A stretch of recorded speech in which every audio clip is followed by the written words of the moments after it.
Zdravo ljudi, dobrodošli u moj novi video. U današnjem videu pokažat ću vam šta sam novo dodao u moj Lego grad. Ovog puta su srednji dodaci. Dakle, tu se sećate, pre su bili tako tu auti, a sad sam malo ispremeštao. I da, sad sam tek vidio da sam ovdje zaboravio čiku da stavim, ali dobro.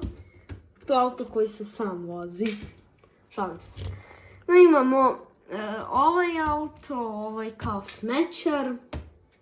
I sad ovdje imamo hidranta, psa, ovo poštansko sanduče, ovo valjda za naftu, ovog Minecraft lika, ovo drveće i bankomat u kome ima parice.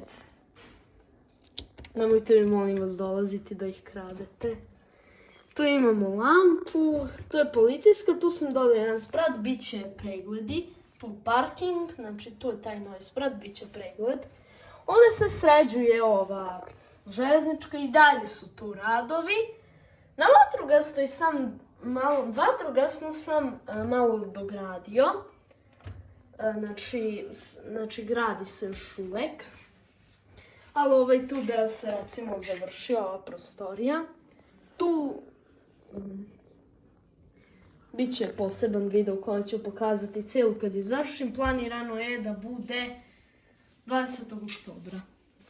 Tu imamo autobus, tu je autobuska, mini autobuska neka. A tu imamo kampera. Tu je auto. Tu je ova šlep služba. Znate, i tu je đubretarac. I ovaj auto. I tu sam malo sredio ovu pljačku banke. Možete ovako da je vidite. Znači, tu je